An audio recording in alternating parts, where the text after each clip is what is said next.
बिस्मिल्लाहिर्रहमानिर्रहीम। अस्सलाम वालेकुम नाज़रीन, आप यूट्यूब चैनल देख रहे हैं। मैं इमरान खान हूँ। आज के दिन में इलेक्शन कमीशन ऑफ पाकिस्तान को रिपोर्ट जमा करवानी है कि फ़ंड्स उनको मिले या नहीं मिले। 21 अरब रुपए ये जमा करवाने थे इलेक्शन कमीशन ऑफ पाकिस्तान को स्टेट बैंक ऑफ पाकिस्तान ने, और इसके अहकामात जमा करवाए थे, इसके अहकामात दिए गए थे सुप्रीम कोर्ट ऑफ पाकिस्तान की जानिब से। अभी तक ये पैसे जमा नहीं करवाए गए। लाजमी बात है कि election commission of Pakistan one sided लिख कर ये देगी और सुप्रीम कोर्ट ऑफ पाकिस्तान को आगाह किया जाएगा कि आपके हुक्म के मुताबिक इलेक्शन कमीशन ऑफ पाकिस्तान को जो पैसा दिया जाना था वो पैसा नहीं दिया गया।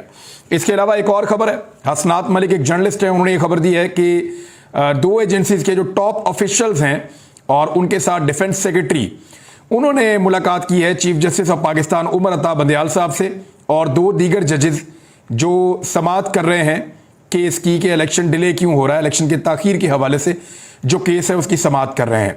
और ये मीटिंग तकरीबन 3 घंटे तक जारी रही और मंडे वाले दिन ये मुलाकात हुई सुप्रीम कोर्ट ऑफ पाकिस्तान के प्रेमिसेस में।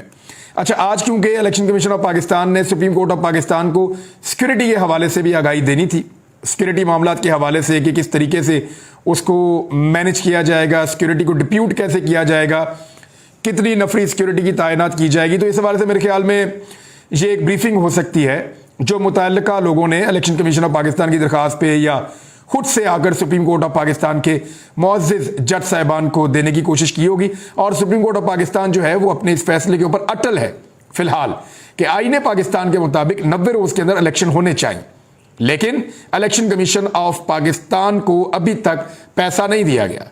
जब मैं ये रिकॉर्डिंग कर रहा हूं वीडियो सुबह के वक्त और आप ये वीडियो सुन रहे हैं तो अब तक तो जब तक मैं बात कर रहा हूं तब तक तो पैसा नहीं दिया गया। हो सकता है कि पैसा जारी कर दिया जाए और फिर सुप्रीम कोर्ट ऑफ पाकिस्तान में बताया जाए कि पैसे दे दिए गए हैं। अगर ना दिए गए पैसे तो फिर क्या होगा, इस पे इमरान खान साहब का स्टेटमेंट सबसे पहले आपको सुना देते हैं, क्योंकि सबसे इंपॉर्टेंट इसके प्लेयर इमरान खान है। वहीं से बात शुरू होती है और उन्हीं पर जाकर बात खत्म हो जाती है। इमरान खान साहब ने कहा कि स्टेट बैंक ने सुप्रीम कोर्ट के कहने पर रकम ना दी तो इसका मतलब है कि पाकिस्तान में आईन और कानून की हुक्मरानी खत्म हो चुकी है। कमरा अदालत में इमरान खान साहब ने केस के सिलसिले में गए थे, उन्होंने वहां पे सहाफियों से गैर रस्मी गुफ्तगू की है। उन्होंने कहा कि हम मुज़ाकरात कर रहे हैं जबकि आईन के मुताबिक मुज़ाकरात की जरूरत नहीं है। 90 दिन से बाहर इलेक्शन नहीं हो सकते, उसके बाहर आईन खत्म हो जाता है। इस पर सारी लीगल कम्युनिटी मुत्तफिक है। 90 दिन के बाद निगरान हुकूमत की कोई आईनी हैसियत नहीं रहेगी। 90 दिनों के बाद जो कुछ वो करेंगे वो गैर आईनी होगा। निगरान हुकूमत को हटाकर एक एडमिनिस्ट्रेटर लगाना चाहिए जिसका काम सिर्फ इलेक्शन करवाना हो। ये निगरान हुकूमत किसी और एजेंडे पर आई है। निगरान हुकूमत सब कुछ कर रही है सवाए इलेक्शन करवाने के। ये निगरान हुकूमत वो इंतकामी कार्रवाई कर रही है जो कभी मुंतखब हुकूमत भी नहीं कर सकती। ये लंदन प्लान का हिस्सा है जहां नवाज शरीफ से वादा किया गया था। ये तहरीक इंसाफ को दीवार से लगाने और नवाज शरीफ के केसेस खत्म करने के एजेंडे पर चल रहे हैं। कौन कहता है कि अमेरिका सऊदी अरब से हमारे ताल्लुकात खराब थे? ये मैंने आपको पिछले वीलॉग में बताया इमरान खान साहब की बात। वो ये कहते हैं कि जनरल बाजवा ने हमारे खिलाफ कंपेन चलाई, वो एक्सटेंशन चाहते थे। 3 माह में 2 OIC की मीटिंग्स पाकिस्तान में हुई थी। ये कभी पाकिस्तान में इससे पहले हुआ नहीं हुआ? बताएं ऐसा कभी पाकिस्तान में कितनी देर पहले हुआ था? वैसे नहीं हुआ। इमरान खान ने मजीद कहा कि चाइना, सऊदीया, तुर्की, ट्रंप और बोरिस जॉनसन के साथ हमारे खुशगवार ताल्लुकात थे। इनको कौन पूछता है? ये कहते हैं हमारे ताल्लुकात हैं। पाकिस्तान में पहले ही इंसानी बुनियादी हकूक बुरी तरह पामाली की तरफ जा रहे हैं।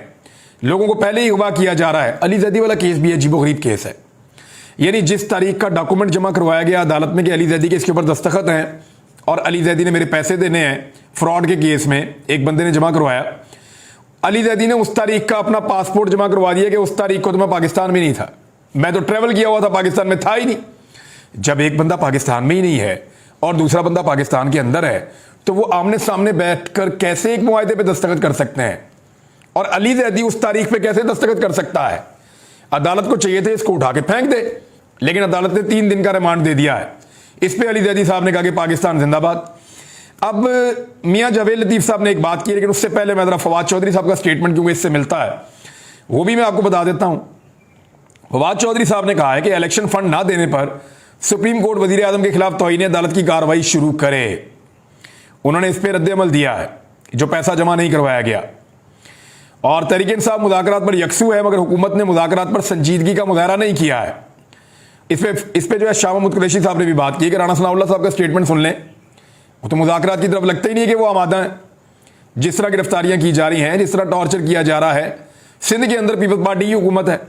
अली जैदी को पुलिस ने जिस तरह गिरफ्तार किया फ्रॉड के मुकदमे में, और जिस तरह उनको दीवार से लगाने की कोशिश की जा रही है, और अब वो साबित हो गया है कि जिन दिनों के अंदर वो दस्तखत कह रहे हैं कि अली जैदी ने किए, उन दिनों में Ali Zaidi was not in Pakistan. वो पासपोर्ट जमा करवाया कि जी मैं तो पाकिस्तान में था ही नहीं। हाउ इज इट पॉसिबल कि मैं पाकिस्तान में ही नहीं हूं और मैं यहां पे कागजात के ऊपर दस्तखत कर रहा हूं। तो अली जैदी का कोई वहां पे मुवक्किल तो नहीं था जो वहां पे कागजात के ऊपर दस्तखत कर रहा था। अजीबोगरीब, वैसे उसका भूत तो नहीं था ना, अली जैदी को खुद ही होना था। बहरहाल पाकिस्तान जिंदाबाद उन्होंने कहा इसके बाद। अच्छा, मगर हुकूमत ने मुज़ाकरात पर संजीदगी का मुजाहरा नहीं किया। ये फवाद चौधरी साहब भी कह रहे हैं, शाह महमूद कुरैशी साहब भी कह रहे हैं। उन्होंने कहा मुज़ाकरात सिर्फ आइन और सुप्रीम कोर्ट की मुकर्रर करदा हुदूद के अंदर हो सकते हैं, आइन से बाहर मुज़ाकरात नहीं हो सकते। इसको ज़रा समझिए। अब पाकिस्तान तहरीक इंसाफ ये बात समझ गई है कि 14 मई के इंतखाबात को देखकर 14 तबक रोशन हो गए हैं PDM की जमातों के, स्पेशली PMLN के, और वो अब कुछ भी करके पाकिस्तान तहरीक इंसाफ को अंगेज करना चाहते हैं। फिलहाल वो ये कर रहे हैं कि जरदारी साहब को आगे कर रहे हैं, किसी और को आगे कर रहे हैं, खुद पीछे रहकर नखरे दिखा रहे हैं, ताकि जैसे ही हम ये कहेंगे अच्छा हम बैठते हैं तो PTI समझेगी कि बड़ा एहसान कर रहे हैं, आओ जी बैठो मुज़ाकरात करो, और फिर हम कहेंगे हम जुलाई में अगस्त में इलेक्शन करवा देते हैं तो आप अभी रुक जाएं। लेकिन थोड़ी सी बारिशें होंगी ना तो ये उसको सैलाब की तरह पैदा कर देंगे। ये झीलों का पानी शहरों में और देहातों में छोड़ देंगे और ये कहेंगे जी सैलाब आ गया, अब इलेक्शन हो ही नहीं सकते।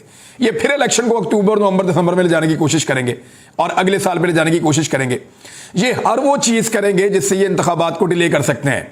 पाकिस्तान तहरीक इंसाफ इस चाल को कुछ हद तक समझ गई ऐसा लगता है, और वो ये कह रहे हैं मुज़ाकरात करने तो आइन के अंदर करो। आइन कहता है 90 रोज के अंदर इलेक्शन होने हैं, तो ये वाले इलेक्शन तो आप करवाओ, बाकी इलेक्शन की बाद में बात करते हैं। फवाद चौधरी साहब ने इसमें कहा कि पंजाब और खैबर पख्तूनख्वा में इलेक्शन नहीं होते तो ये आइन को सबुटाज करने के मुतरादिफ होगा।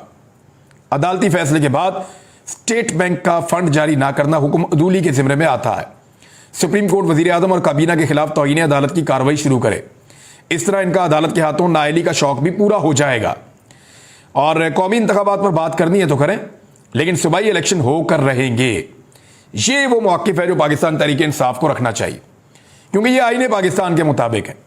अगर तो बात करनी थी एक साथ इंतखाबात करने की, तो पाकिस्तान तहरीक इंसाफ ने जनवरी में हुकूमत तहलील कर दी थी पंजाब की और खैबर पख्तूनख्वा की। जनवरी में बात कर लेते, फरवरी के शुरू में बात कर लेते, लेकिन जानबूझकर डिले किया गया और ये टाइम पूरा करवा दिया गया। और अब जब 90 दिन गुजर गए हैं तो अब बात कर रहे हैं ताकि आगे फिर 90 दिन मिल जाएं और उसके बाद फिर और दिन हासिल किए जा सकें। तो ये सिर्फ टाइम गेनिंग टैक्टिसेस हैं, यानी वक्त हासिल करने का एक तरीकाकार है। उनको समझता है या उनको ऐसा लगता है कि जितना वक्त गुजरेगा शायद PDM के अच्छे दिन आ जाएंगे या इमरान खान साहब के बुरे दिन शुरू हो जाएंगे। लेकिन एक्चुअली जितना वक्त गुजरता जा रहा है, पाकिस्तान के बुरे दिनों में इजाफा होता चला जा रहा है। पाकिस्तान की इकॉनमी मजीद डूबती चली जा रही है, पाकिस्तान के ऊपर कर्जे मजीद बढ़ते चले जा रहे हैं, दोस्त ममालिक के एहसानात भी बढ़ते चले जा रहे हैं, और मईशत संभलने का नाम नहीं ले रही। या तो ये होना कि आपकी सबसे बड़ी कामयाबी क्या है, वो जी हमने सऊदी अरब से पैसे ले लिए, हमने UAE से पैसे ले लिए, ये सबसे बड़ी कामयाबी नहीं होती। आपने एक्सपोर्ट्स में कितना इजाफा किया, माइनस। आपने रेमिटेंसेस में कितना इजाफा किया, माइनस। आपने टैक्स कलेक्शन के अहदाफ पूरे किए, माइनस। आपने पाकिस्तान को जो माशी तरक्की है उसके हुजम में इजाफा किया, माइनस। जब आप हर चीज में माइनस जाएंगे तो सिर्फ दोस्त मुल्कों से पैसा लेकर आप इकोनॉमी नहीं चला पाएंगे। तमाम माशी आदादोशुमार नीचे की तरफ जा रहे हैं और महंगाई ऊपर की तरफ जा रही है, कर्जा भी ऊपर की तरफ जा रहा है। तो ऐसे में एक एक दिन पाकिस्तान के ऊपर भारी है। लिहाजा इलेक्शन करवाए जाएं ताकि लोगों का एतमाद वापस